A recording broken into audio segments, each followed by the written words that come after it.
오늘 이 시간에 주시는 하나님의 말씀은 요한복음 9장 1절에서 7절까지 말씀입니다.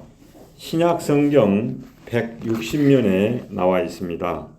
이 계시된 하나님의 말씀을 제가 봉독하도록 하겠습니다.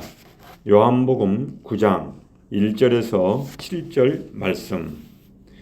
예수께서 길을 가실 때 날때부터 맹인된 사람을 보신지라.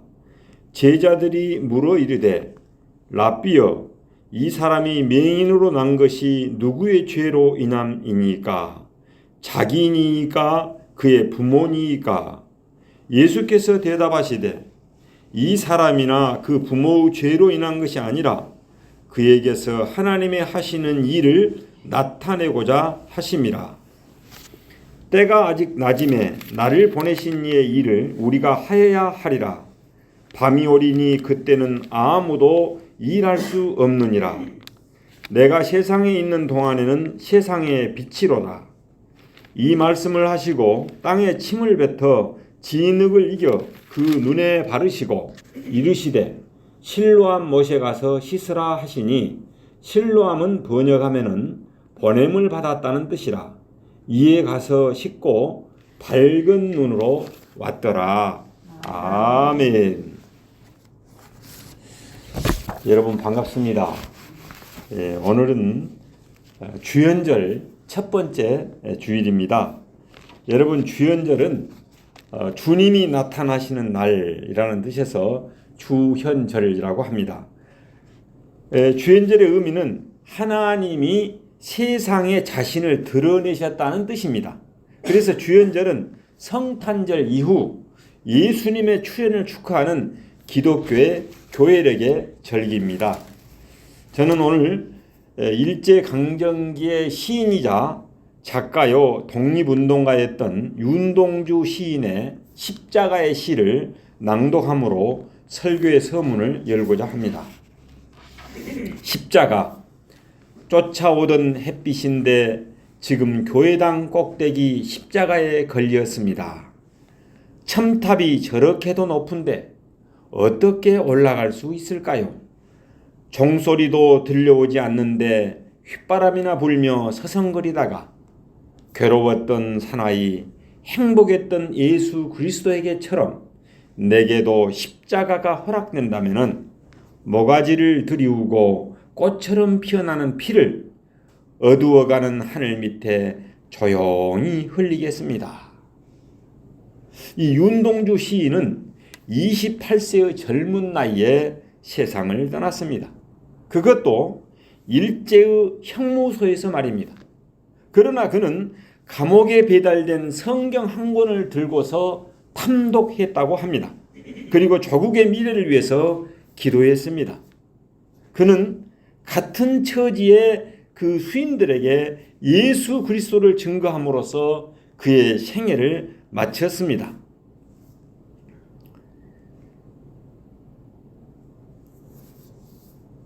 그가 대신 죽을 만큼 사랑하는 존재는 바로 대한민국이었다고 합니다.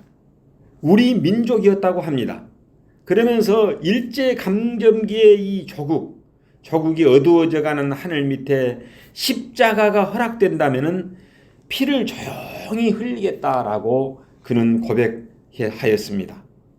여러분, 이 자기의 시처럼 인생을 참으로 뜻깊게 살았던 훌륭한 분이었습니다. 그래서 저는 윤동주 하면은 모두가 다 알다시피 서시와 이렇게 십자가 유명한 시들이 우리의 심금을 울리곤 합니다. 하나님께서 사랑하는 여러분, 짧은 인생을 사셨던 예수님은 영혼과 육체가 십자가의 형틀에 매여서 잠시 동안은 괴로웠지만은 대신 죽음을 선택할 정도로 사랑하는, 우리를 위해서 희생한 행복한 분이었습니다. 33년이라는 짧은 생애로 고난으로 점철된 그런 가시밭길 인생이었습니다. 그러나 자신이 무엇을 위해서 살고 무엇을 위해서 죽어야 하는가를 아시고 사셨던 참으로 행복한 분이셨습니다. 지상에서 예수님의 삶은 하루하루가 사명을 성취하는 과정이었습니다.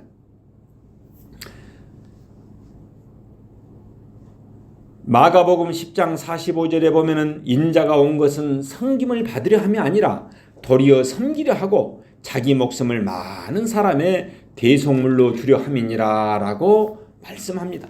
예수님은 매사에 서번트 리더십으로 봉사의 삶, 섬기는 삶을 사셨습니다. 마침내 십자가상에서 7마디 말씀을 하시고 돌아가셨습니다. 이 가상 7원 중에 요한복음에서 다 이루었다, 테텔레스타이라고 선언함으로써 사명을 완성하시고 십자가에서 돌아가셨습니다. 오늘 본문 요한복음 9장은 이렇게 시작합니다. 예수께서 길 가실 때 날때부터 맹인된 사람을 보신지라. 예수님께서 길을 가실 때 선천성 시각장애인을 길에서 만나게 됩니다. 그러니까 제자들이 예수님께 묻습니다. 랍비님, 이 사람이 선천적인 맹인으로 태어난 것이 이 사람의 죄로 인해서 이렇게 맹인으로 태어난 것입니까? 아니면은 부모가 죄를 지어서 이 사람이 이렇게 태어난 것입니까? 라고 묻습니다. 그때 예수님께서는 대답하십니다. 그 사람이나 부모의 죄로 인한 것이 아니라 그 사람에게서 하나님의 하시는 일을 나타내고자 선천성 시각장애인으로 태어나게 된 것이다 라고 말씀해 주셨습니다. 그 당시 유대 랍비들은 죄 없이는 고통이 없다라고 사람들에게 가르쳤습니다. 고통에 대한 이 부당한 가르침은 사람들로 하여금 모든 고통스러운 현상은 하나님의 진노를 초래한 죄 때문이라고 사람들이 생각을 갖게 만들어버렸습니다. 여러분, 우리는 함부로 사람들이 장애를 가졌다고 해서 평가절하해서는 안 된다는 사실을 깨닫게 됩니다. 여러분, 요한복음 8장에 보면은 간음하다가 현장에서 붙잡힌 여인을 예수님께서 극적으로 구해주는 내용이 나옵니다. 그때 당시에 간음하다가 현장에 잡히면은 돌을 들어서 쳐서 죽이고 그런 일들이 이렇게 벌어졌습니다. 그런데 예수님은 극적으로 그 여인을 구해주었습니다. 이 사건 이후에 예수님은 유대인들에게 자신이 누구이며 왜 이 땅에 왔는가를 말씀하시다가 물리적인 위협을 받게 됩니다. 요한복음 8장 59절을 제가 한번 봉독하겠습니다. 그들이 돌을 들여 치려 하거늘 예수께서 숨어서 성전에 나가시니라. 우리는 자유롭게 성전 교회 올 수 있잖아요. 예수님이 예수에 보면 유대인들이 돌로 쳐서 죽이려는 것입니다. 계란으로 치려는 것도 아니고 돌로 쳐서 죽이려고 했어요. 기가 막힌 일 아닙니까? 그래서 예수님은 그들을 피할 수밖에 없었습니다.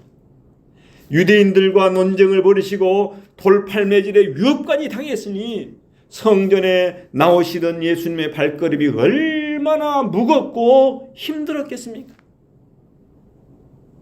이런 상황 속에서 예수님은 날 때부터 맹인된 사람, 선천성 시각장애인을 발견하고 그를 위해서 기도하고 고쳐주었습니다. 예수님께서는 하시고자 하는 일을, 예수님이 하시고자 하는 일이 무엇이냐면 하나님이 원하시는 일이었기 때문에 그 누구도 막지 못했습니다. 근데 그때가 안식일이었는데 바로 바리새인들은 또 안식일을 트집 잡고 예수님이 잘못을 저질렀다고 하면서 맹인을 고치는 것을 비난하고 돌팔매질을 했던 것입니다. 예수님께서는 거린이로 살았던 이 맹인을 위해서 기도하고 치유하시기 직전에 이렇게 말씀하십니다. 4절, 때가 아직 낮임에 나를 보내신 이의 일을 우리가 하여야 하리라 라고 선포하셨습니다. 여기서 우리가 하여야 할 일을 하리라, we must. 여러분, 이 말에서 우리는 그리스도인의 소명의식을 발견할 수 있습니다. 또한 예수님께서 이 일에 우리를 초청하고 있습니다. 이 일에 저와 여러분들을 초청하고 계십니다. 대다수의 사본들은 우리말 개정 성경의 번역처럼 우리가 하여야 하리라 라는 번역을 채택하고 있습니다. 주님은 우리의 삶이 마땅히 봉사의 삶을 살라는 것입니다. 즉 우리를 이 땅에 하나님의 사람으로 보내신 것은 하나님의 뜻을 성취하는 삶이 되어야 할 것을 말씀하신 것입니다. 그러면은 우리 그리스도인의 생활이 하나님께서 하시고자 하는 봉사 삶이 되어야 하는 이유를 구체적으로 한번 살펴보면서 은혜를 받고자 합니다. 첫 번째로 우리가 하나님으로부터 보내심을 받은 존재이기 때문입니다. 다 함께 한번 따라합시다. 나는 하나님으로부터 보내심을 받은 사람입니다. 하나님으로부터 보내심을 받은 사람이다. 여러분은 우연히 여기 앉아있는 것이 아니고 하나님으로부터 보내심을 받은 분들이 저와 여러분인 줄로 믿으시길 바랍니다. 아멘. 그렇습니다. 성경은 우리가 보내심을 받은 존재라고 말씀하고 있습니다. 예수님께서는 실로암이라는 장소에서 소경의 눈을 치료하셨습니다. 7절 말씀을 다 함께 한번 봉독하겠습니다. 7절 시작. 이르시되 실로암 못에 가서 씻으라 하시니 실로암은 번역하면 보냄을 받았다는 뜻이라. 이에 가서 씻고 밝은 눈으로 왔더라. 여러분, 실로암이라는 장소에서 생각해 보세요. 태어날 때부터 장님으로 태어났던 그가 눈이 밝아져서 눈을 떠버렸습니다. 얼마나 감동스러운 장면입니까? 예? 실로암을 번역하면 보냄을 받았다는 뜻이다. 보냄을 받았다. 그러므로 실로암 자체가 그리스도의 생애를 상징하고 있습니다. 우리 예수님은 하나님으로부터 보내심을 받아서 이 세상에 오셨습니다. 그래서 맹인의 눈을 뜨게 하여서 창조주 하나님을 보게 하셨습니다. 예수님은 우리가 인생의 참된 목표를 알고 하나님께서 하시고자 하는 일을 하도록 보내심을 받아서 이 땅에 오셨습니다. 여러분은 누구로부터 어디에서 와서 무슨 일을 하면서 지금 세상을 살고 있습니까? 성경은 우리가 하나님으로부터 보냄을 받았기 때문이라고 말씀하고 계십니다. 여기서 보냄을 받았다는 것에서는 두 가지 전제가 있습니다. 첫째 전제는 뭐냐면은 보내신 분이 있다는 것입니다. 우리가 우연히 있는 것이 아니고 우리를 보내신 분이 있다는 것입니다. 우리는 보냄을 받은 것입니다. 그래서 우리를 보내시는 분이 누구냐? 바로 우주 만물을 창조하신 창조주 하나님이 보내셨다는 것입니다. 저는 자녀들이 어렸을 때 늘 이렇게 물었습니다. 너는 어디서 왔느냐라고 제가 묻습니다. 그러면 우리 자녀들이 하나같이 하나님이 보내주셨어요 라고 대답을 합니다. 그 다음에 한결같이 하늘나라에서 왔어요 라고 대답을 합니다.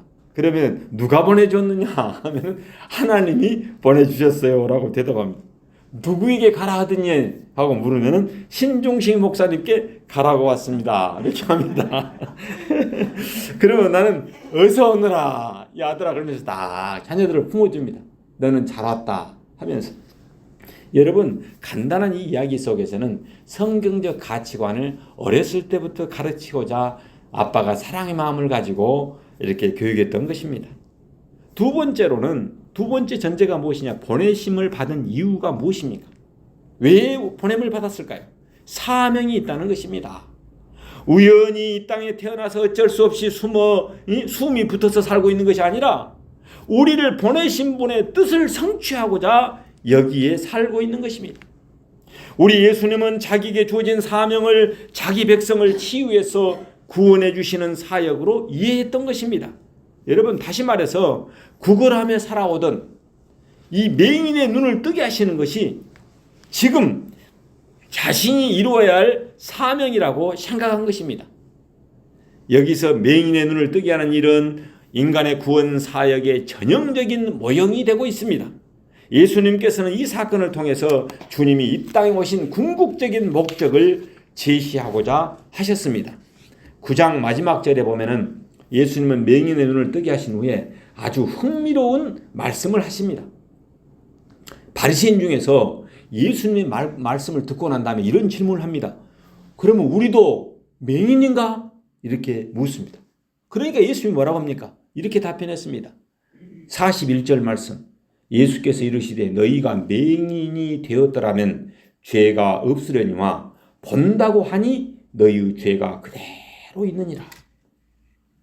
예수님께서는 바리새인들이 실제로 영적 맹인이면서 본다고 하니까 날카롭게 지적하고 있습니다. 예수님은 육체적인 맹인만 다루고 계신 것이 아닙니다. 맹인의 눈을 뜨게 해줌으로써 자신이 이 땅에 오신 목적이 무엇인지를 보여주고 계십니다. 하나님께서 사랑하는 여러분, 구원을 받는다는 것이 결국 무엇입니까? 삶의 방향을 잃어버리고 방황하는 영적 소경들이, 영적인 암흑색에 놓여있는 인생이 영안의 눈을 뜨고 빛 대신 하나님을 보게 하셔서 새로운 눈으로 세상을 보게 하는 것이 무엇입니까? 구원입니다. 누가복음 19장 10절에 보면은 예수님께서 삭개오를 구원하면서 이 땅에 오신 이유를 밝히고 있습니다. 누가복음 19장 10절에 보면은 인자에 온 것은 잃어버린 자를 찾아서 구원하려 하심이라라고 말씀하고 있습니다. 예수님께서는 잃어버린 사람들을 구원하시기 위해서 이 땅에 오셨습니다. 그래서 오늘 본문에서 맹인의 눈을 떠서 보는 것 참으로 중요합니다. 그러나 그보다 더 중요한 것이 무엇입니까? 맹인이 육안의 눈을 뜰 뿐만 아니라 이 육체적인 눈을 뜰 뿐만 아니라 영안의 눈을 떠서 창조주 하나님을 보게 하고 하나님과 관계 속에서 예수님의 제자가 되어서 새로운 삶을 살게 함으로 온전한 구원 사역을 이루는 것입니다. 예수님께서는 어느 날 제자들에게 이렇게 말씀하십니다. 너희에게 평강이 있을지어다. 너희에게 살롬의 축복이 있을지어다. 하나님께서 나를 보내신 것 같이 나도 너희를 보내노라. 하나님이 우리 예수님을 보낸 것 같이 예수님께서 나도 너희 제자들을 보내노라 라고 말씀하셨습니다. 예수님께서는 잃어버린 영혼들을 구원하시기 위해서 이 땅에 보내심을 받았습니다. 예수님을 믿고 하나님의 은혜로 구원을 받는 우리 또한 주님으로부터 보내심을 받았습니다. 하나님이 예수님이 하나님으로부터 보내심을 받은 것처럼 우리를 보내고 계십니다. 그러므로 우리는 하나님의 뜻을 이루기 위해서 이 땅에 보내심을 받았다는 사실을 늘 기억하며 살아야 합니다. 우리는 하나님의 위대한 복음 사역에 동참하며 살아야 할 이유가 바로 여기에 있습니다. 우리는 하나님의 보내심을 받은 존재이기 때문입니다. 그래서 오늘교회 옛날에 하영조 목사님은 이 설교를 하다가 이렇게 말씀을 선포하면 그때 은혜를 받은 사람들이 그냥 선교사로 가보는 경우들이 너무 많았어요. 바로 그냥 즉각 내가 알고 보니까 하나님의 보내심 받는 걸 모르고 방황하며 사는 인생들이 진짜 목적을 알다 보니까 그러니까 하나님께서 그분들의 삶을 인도해 주시고 축복해 주셨다는 간증을 들을 수 있었습니다. 둘째로 하나님께서 하시고자 하는 봉사의 삶이 되어야 한 이유는 우리가 아니면 아무도 할 수 없는 일이 있기 때문에 그렇습니다. 여러분 누가 태어날 때부터 장님이 된 맹인의 눈을 뜨게 할 수 있겠습니까? 누가 선천성 시각장애인의 눈을 뜨게 할 수 있겠습니까? 인간으로서는 그 일을 할 수 없습니다. 그가 선천성 태어날 때부터 맹인이기 때문이다. 도중에 살다가 맹인이 된 것이 아니라 태어날 때부터 맹인이었기 때문입니다. 그의 눈을 뜨게 하는 일은 오직 창조자 하나님만이 하실 수 있는 일이었습니다. 그 일을 할 수 있는 분은 오직 하나님 한 분뿐이었습니다. 그분은 창조주이기 때문입니다. 맹인은 예수님이 하나님께로부터 보내심을 받은 분이라는 사실을 알 수 있었습니다. 그래서 맹인은 눈을 뜬 후에 출교를 각오하고 예수님이 내 눈을 떴다고 이야기하면 또 바리새인들이 그 사람을 쫓아내버렸어요. 또 출교. 그런데 출교를 각오하고 32절 33절에서 이렇게 말합니다. 다 함께 한번 같이 합독하도록 하겠습니다. 32절 33절 시작. 눈을 뜨게 하였다 함을 듣지 못하였으니 이 사람이 하나님께로부터 오지 아니하였으면 아무 일도 할 수 없으리라. 여러분 맹인이 지금 보십시오. 자기가 출교를 당하고 쫓겨날 것을 각오하고 두려워하지 아니하고 과감하게 예수님께서 눈을 띄워주는 사실을 밝히고 있습니다. 예수님은 공생애 동안 수많은 병자들을 고쳤습니다. 그렇지만은 늘 동일한 방법으로 환자를 대한 것은 아니었습니다. 오늘 본문에서도 예수님 아주 독특한 방법으로 소경의 눈을 치유했습니다. 무엇보다도 땅에 침을 뱉어서 진흙을 이겨가지고 맹인의 눈에 바르는 장면이 참으로 흥미롭습니다. 그냥 말씀만 한 게 아니라 흙을 가지고 눈에 발라서 실로암 못이 가서 씻어라 바른 다음에 그랬더니 그대로 순종했더니 세상에 선천성 시각장애의 눈이 밝아져 버렸습니다. 벵겔이라는 유명한 신학자는 이 대목을 언급하면서 이렇게 설명합니다. 예수님께서는 왜 진흙으로 맹인의 눈을 치유하셨는가? 태초에 진흙으로 인간을 창조하신 바로 그분께서 지금 동일한 재료로 흙으로 사람을 만들었으니까 이 진흙으로 흙으로 동일한 재료로 인간을 치유하심으로써 그분의 창조 사역을 선포하고 계신 것이다라고 설명합니다. 흙으로 인간을 만드셨던 그 하나님께서 맹인의 눈에 진흙을 바르면서 내가 너를 창조했던 하나님이다라는 메시지를 전달하고 계신 것입니다. 하나님께서 사랑하는 여러분, 자동차를 만든 사람이 자동차를 고칠 수 있듯이 사람을 만드신 하나님께서 사람을 고칠 수 있습니다. 창조주 하나님께서는 구원주로 이 땅에 오셨습니다. 그분이 바로 누구냐? 예수 그리스도입니다. 창세기 2장 7절 말씀에 보면 하나님께서 흙으로 사람을 지으시고 생기를 그 코에 불어넣어서 인간을 만드셨다라고 말하고 있습니다. 제가 한번 봉독하겠습니다. 창세기 2장 7절. 여호와 하나님이 땅에 흙으로 사람을 지으시고 생기를 그 코에 불어넣으시니 사람이 생명이 되느니라. 여호와 하나님은 지금 여러분이 무엇 때문에 괴로워하고 무엇 때문에 방황하며 무엇 때문에 인생의 목표를 잃어버리고 헤매고 있는지 그 이유를 알고 계십니다. 하나님은 지금도 당신 곁으로 다가서서 치료하기를 원하고 계십니다. 하나님께서 사랑하는 여러분, 여러분들은 전도가 무엇이라고 생각하십니까? 창조주 하나님이요 구원주 하나님이신 예수님을 그리스도라고 소개하고 전하는 것입니다. 옛날에 김중건 목사님이 저 미국에 가가지고 전도 설교하는데 제때 엄청 은혜를 받는 것이 제가 기억납니다만 수많은 사람들이 모였습니다. 그래서 전부 다 기대를 했습니다. 우리 김중건 목사님이 뭐라고 설교할까? 알고 보니까 예수 그리스도. 예수는 그리스도. 따라합시다. 예수님은 그리스도입니다. 예수님은 구세주입니다. 예수님은 메시아입니다. 그런데 뭐라고 하냐면 이제 이야기를 온 인류를 창조하신 분은 누구십니까? 그러면 다 다른 분들이 따라서 예수 그리스도 이렇게만 해라는 거예요. 예? 우리를 구원하신 분은 누구십니까? 예수 그리스도. 그래가지고 하는데 엄청난 감동과 은혜를 받게 되었습니다. 사람들은 예수 그리스도가 우리의 창조주요 구원주라는 사실을 모르고 삽니다. 그러나 만약에 그 메시지가 가슴 심령에 심겨지고 마음속에 성령으로 인도함을 받게 될 때 우리는 상상하지 못할 사람으로 바뀌어버릴 줄로 믿습니다. 인생에 사는 목적을 알게 되버립니다. 학생들은 공부하는 목적이 무엇인지, 사업가는 사업을 하는 목적이 무엇인지, 목회자는 왜 목회를 해야 되는지, 예수는 그리스도라는 사실을 알리는 것입니다. 이것이 전도인 줄로 믿으시길 바랍니다. 여러분, 그 예수 그리스도에 대해서 들음으로 구원 사역은 시작되면서 잠겨있던 영혼의 눈이 활짝 열립니다. 그래서 창조주 하나님을 보게 하고 구원을 경험하고 새로운 인생을 살게 하는 것입니다. 이것이 전도가 아니고 그 무엇이겠습니까? 바로 그 복된 일에 쓰임을 받는 저와 여러분이 되시길 예수 이름으로 축원합니다. 여러분, 광야에서 외치는 자의 소리였던 세례 요한은 그리스도를 증거하기 위해서 예수님보다 먼저 이 세상에 오셨습니다. 그런데 수많은 사람들이 메시아로 알고 이 세례 요한을 따랐습니다. 성경은 세례 요한에 대해서 이렇게 말합니다. 그는 빛이 아니요 빛에 대하여 증거로운 자라라고 놀라운 증언을 하고 있습니다. 그러니까 세례 요한이 구세주라고 사람들이 생각하는 거예요. 그러니까 요한이 또 뭐라고 하면 이렇게 이야기합니다.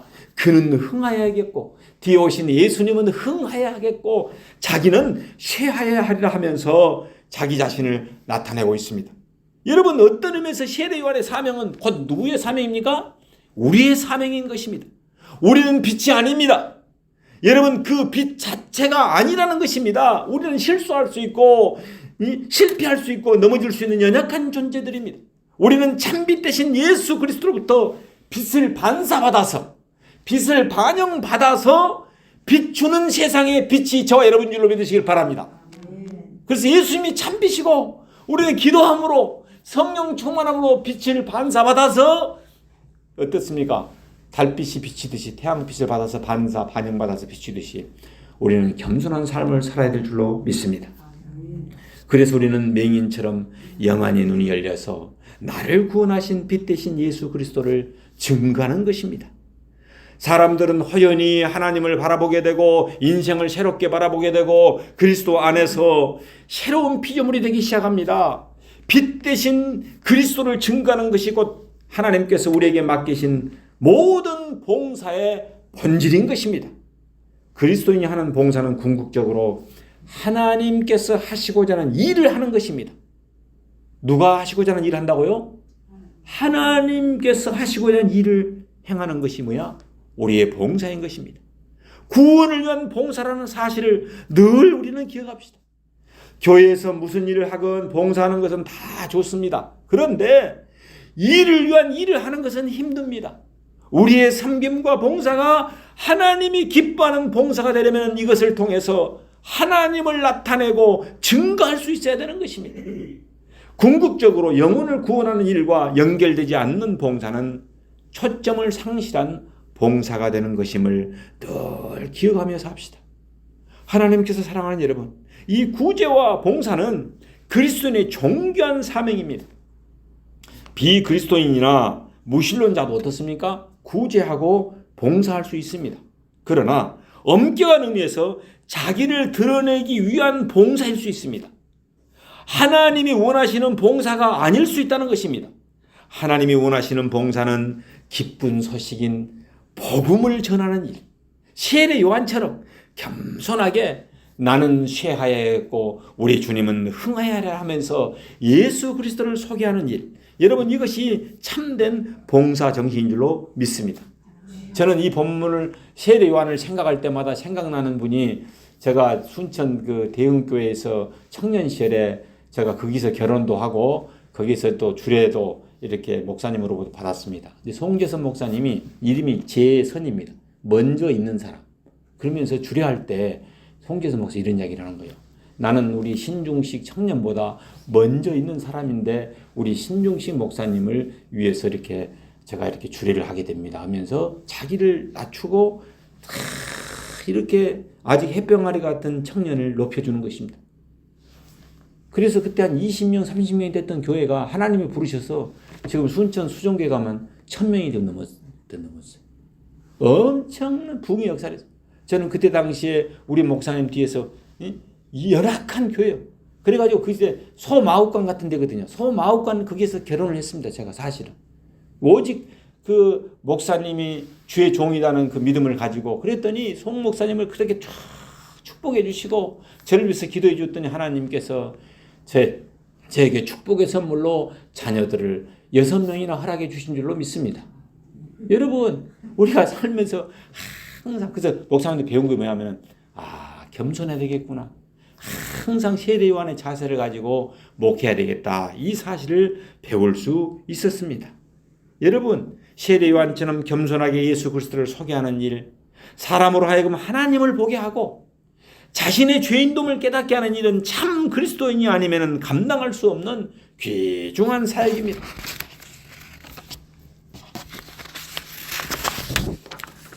여러분, 올 한 해 동안 하나님이 원하시는 봉사의 삶을 살면서 살아오셨습니까? 지나온 삶을 돌아보면서 하나님 앞에 드린 이 섬김과 봉사가 빛 대신 예수 그리스도를 드러내고 증거하는 일에 얼마만큼 초점이 맞추어져 있는지 결산해보는 그런 남은 시간이 되시길 바랍니다. 맹인처럼 치유자 되시고 구원주 되시는 예수님을 전하는, 즉 복음 증거는 아무나 할 수 없는 일입니다. 누구도 대신할 수 없는 일입니다. 그렇기 때문에 주님께서는 저와 여러분을 이 세상에 파송하셨다고 저는 생각합니다. 예수님께서 이르시되 너희에게 평강이 있을지어다 아버지께서 나를 보내신 것 같이 나도 너희를 보내노라라고 말씀을 주셨기 때문입니다. 하나님께서 하시고자 하는 봉사의 삶이 되어야 할 세 번째 이유는 지금이 아니면 할 수 없기 때문입니다.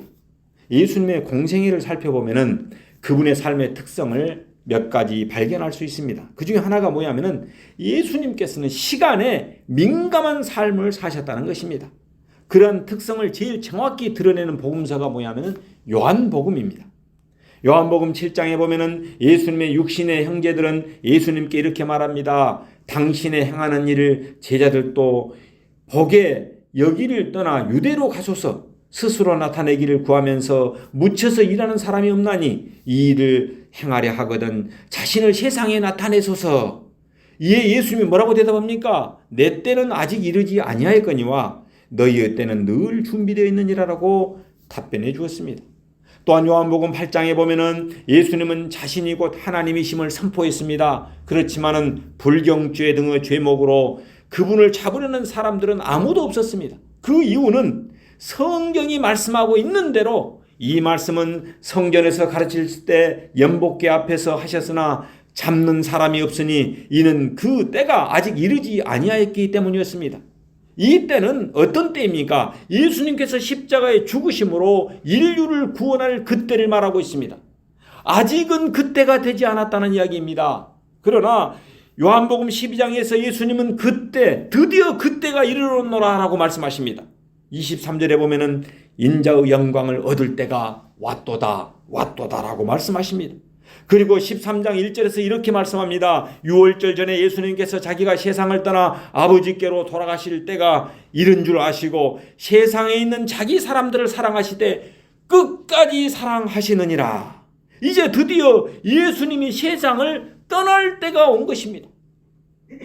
요한복음 17장에서 예수님의 마지막 기도가 기록되어 있습니다. 예수님은 십자가를 지시기 전에 겟셋마네 동산에서 하나님께 무릎을 꿇고 기도했습니다. 요한복음 17장 1절에 그 기도의 첫머리가 무엇입니까? 아버지여 때가 이르렀사오니 아들을 영화롭게 하사 아들로 아버지를 영화롭게 하소서라고 기도합니다. 자세히 살펴보면 예수님께서는 날마다 시간을 계수하면서 살아오셨던 것입니다. 주님은 공생의 분명한 목적과 방향을 알고 계셨습니다. 자신의 생이 하나님 앞에서 어떠한 방법으로 들어져야 할지도 알고 계셨습니다. 드디어 십자가의 시간이 다가오자 예수님은 말씀하십니다. 이제 때가 이르렀습니다. 나도 그 일을 하게 하옵소서. 예수님의 종 사도 바울도 시간을 계수하는 인생을 살았습니다. 세월을 아끼라. 세월을 아끼라. 때가 가느니라. 여기에서 세월을 아끼라는 말은 원문 그대로 번역하면 세월을 구원하라는 뜻입니다. 잃어버린 시간, 잃어버린 세월은 잃어버린 만큼 비참하다는 것입니다. 하나님께서 허락하신 인생의 분명한 목적과 소명을 성취하기 위해서 여러분들은 얼마나 최선을 다하여 살고 계십니까? 혹시 방탕하거나 낭비하는 인생을 살아오지는 않으셨습니까? 저는 도서관에서 책을 빌려서 인문학에 관한 그 명사들의 특강에 관한 책을 이렇게 읽고 있습니다. 여러분, 그 중에서 플라톤이 쓴 소크라테스의 변명이라는 책을 읽고 제가 막내 아들에게 추천해 주었습니다. 평범한 대화체 형식으로 진행된 이 책은 순자의 권하게 나오는 그 고사성어가 떠오르게 만들었습니다. 빙생어수 한어수요 청출어람이 벽어람이라. 얼음은 물에서 생긴 것이나 물보다도 더 차갑고 또 이 푸른 빛은 쪽빛에서 나왔으나 쪽빛보다 더 푸르다는 말입니다. 즉 뒤에 태어난 사람이 후생이 스승보다 선배보다 더 훌륭하다는 것을 비유하고 있습니다. 나중된 자가 먼저 된 자보다 낫다는 우리 예수님의 비유를 생각해 만들었습니다. 제자 플라톤은 훌륭한 제자답게 스승 소크라테스를 위대한 철학자요 의인으로 널리 알렸습니다. 여러분, 당시에 스승이 왜 우매한 군중으로부터 사형 선고를 받아서 죽어야 하는가를 자상하고 세부적인 논술 방식으로 서술한 훌륭한 책이었습니다. 야, 플라톤이 그래서 훌륭하구나. 자기 스승을 세상 모든 사람들이 알 수 있도록 기록했습니다. 신성모독죄와 젊은이들을 유혹하게 한다는 죄목을 뒤집어 씌워서 사형 선고를 2차 투표에서 했던 것이 뭐냐? 그래서 플라톤이 죽게 됩니까? 그때 제자들과 친구들의 권유로 스승님 빨리 도망가십시오. 도망가 버립시오. 기회가 왔으나 소크라테스는 성인답게 내 자신을 알라. 악법도 법이다라고 선언하면서 준법 정신을 통해서 살신성인의 의연한 모습을 보여주며 이 독배를 마시고 죽음으로써 성인다운 면모를 어거가는 시대에 보여주었습니다. 이 시대의 정치 지도자들이 본받아야 할 귀중한 메시지라고 저는 생각합니다. 하나님께서 사랑하는 여러분, 4대 성인들의 공통점이 있다면 무엇입니까? 하나님이 허락한 시간 동안에 자기 스스로를 드러내지 않고 온몸으로 공생애의 삶을 살았다는 것입니다. 봉사의 삶을 살았다는 것입니다. 그래서 지구촌에 있는 각 도서관에 비치된 많은 책들이 그분의 삶에 대한 내용으로 수많은 장서와 시가 있고 기념관이 세워져 가고 있습니다. 그 이유는 하나님으로부터 보내심을 받아서 하나님이 원하시는 공생애의 삶, 치유하고 봉사하는 삶을 사셨기 때문입니다. 여러분이 지금 하시고 싶은 일은 무엇입니까? 그리고 여러분은 하나님께서 하시고자 하는 그 일을 성취하고 있습니까? 예수 그리스도의 생애는 길었기 때문에 행복한 생애가 아니라 하나님이 주시는 사명을 성취했기 때문에 행복한 삶이었습니다. 여러분이 지나온 삶은 어떻게 살아왔으며 앞으로 남은 삶은 어떻게 살아가시렵니까? 여기에 하나님의 말씀이 있습니다. 인자가 온 것은 섬김을 받으려 함이 아니라 도리어 섬기려 하고 자기 목숨을 많은 사람의 대속물로 주려 함이니라. 아멘. 기도하겠습니다. 알파요 오메가가 되시는 하나님 아버지, 예수님께서는 선천성 맹인을 치유하시고 영안의 눈을 뜨게 하셔서 복음을 전하며 봉사하는 삶을 살펴보았습니다. 보내심을 받은 우리 모두 지나온 삶을 돌아보고 나에게 허락된 남은 삶을 뜻있게 살아가게 하옵소서. 공생애를 사셨던 예수님을 본받아서 하나님께서 하시고자 하는 삶, 치유하고 봉사하는 삶을 살아가게 하옵소서. 영혼을 구원하고 제자를 세우는 삶을 살아가게 하옵소서. 창조주 되시고 구원주 되시는 예수님의 이름 받들어 기도하옵나이다. 아멘.